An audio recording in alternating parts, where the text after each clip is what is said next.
Hi, it's Mike DelSignore, Massachusetts, OUI Lawyer. And one of the most common questions I get is, should you refuse a breath test? And if you're watching this video, you may wonder, did you make a mistake by refusing? You might wonder, did you make a mistake by taking the breathalyzer? We'll go over that in today's video. First, if you refuse the breath test, the benefit of refusing is the government doesn't have objective evidence of your BAC. So generally, it's better that you refused, because now it's a subjective case. Now the case is entirely the officer's opinion on how you drove, the field sobriety test, things like odor of alcohol, slurred speech, all which are very subjective.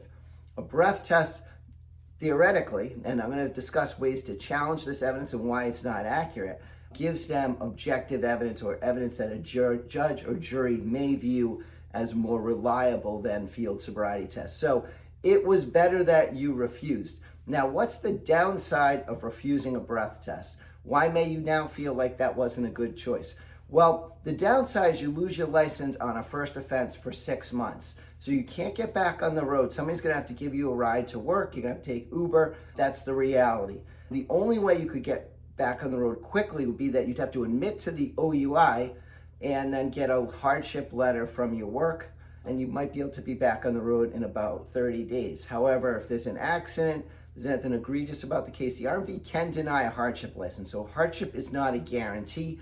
Then you would have to go to the appeals board, which would take probably 4 months. You're almost now through your suspension to get a hardship. And in most cases, they would give you a hardship, but that's not a quick process. So downside is you're not driving quickly because you refuse the breath test. And the reason there's that stiff penalty is because the government wants you to take the breath test. They want to make these cases easier to prove. So that's why there's a penalty for refusing a breath test. You may wonder, where did this penalty come from? It's called the implied consent law. So when you got your license, you signed a document saying that if you were stopped for OUI, you would consent to a breathalyzer. So that's where this comes from. It's an implied consent law, meaning that as a condition of your privilege to drive a motor vehicle, you consented to take a breath test.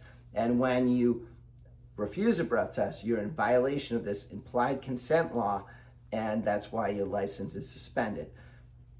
Now, if you're found not guilty, if you can get the case to trial quickly, and when I say quickly in the law, that's still 4 months, maybe 3 if you're in a really good court, then if you're found not guilty, there's a presumption of reinstatement and you can get your license back. So there is a chance to get your license back prior to the 6 months. But when you refuse, you're gonna be off the road at least 3 to 4 months, either with a not guilty or if you resolve the case, there's still going to be a period of time. But it's better.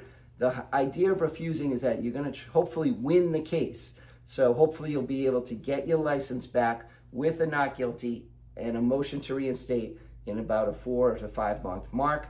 After the 6 months ends, if the case is still pending, and there are situations where this case still may be going on after the 6 months, courts can get congested, there can be continuances, maybe you had legal motions, then you can get your full license back. Now, if you lose the case at that point, there's an additional 45-day suspension, but there is hardship eligibility on that.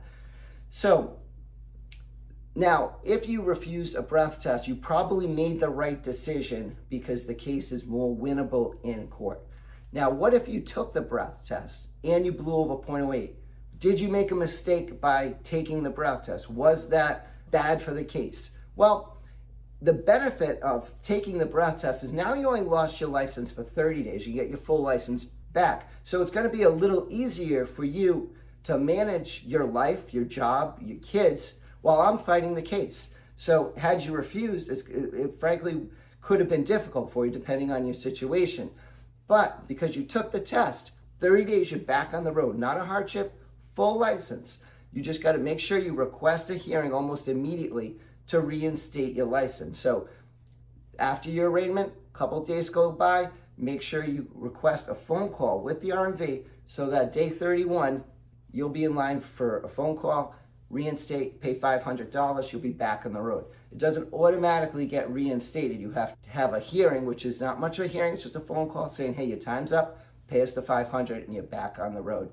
So, and if you took the breathalyzer too, there's a lot of ways to get a breath test excluded from evidence. So how can I win a case with breath test evidence? The reason I can do that is these tests are indirect measures of your BAC. There's a lot of reasons why they're inaccurate. They can be affected by mouth alcohol. Officers sometimes don't follow the proper procedures. They don't always have the correct witnesses to get these results into evidence. You might have asthma, acid reflux. There are different things that could impact a breath test result. So don't assume you can't win a case if you blew over 0.08 on a breath test. I routinely win cases with failed breath test results and get breath tests excluded from evidence. There are different ways. They're harder cases in some sense because we get the test knocked out and get the not guilty.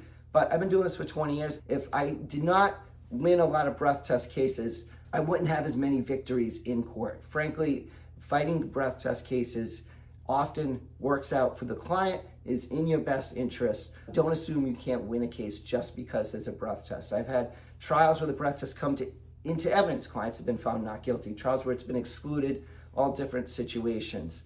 If you're unsure of what to do next after being charged with OUI, call me. I've been doing this for 20 years. Over 20 years. I've practiced in almost every court in Massachusetts. I'm familiar with each of these courts. I routinely travel to courts throughout Massachusetts, whether it's Ayer, Worcester, Plymouth, Barnstable, Rentham, Attleboro, Stoughton, Dedham. All these courts I'm very well known. North Shore courts like Peabody, Lawrence, Concord. I've been doing this for a very long time, and I know the players in each court and can give you the best advice possible as to what to do next. Should you take a plea, resolve the case, or go to trial? So let me help you. I usually go over the report with people. If you have the report, I'll go over it with you. I'll look at any information you have to help you make a great decision on the case. My name is Mike DelSignore. My passion is helping people make the best decisions for themselves when charged with OUI. Call, text me anytime at 781-686-5924.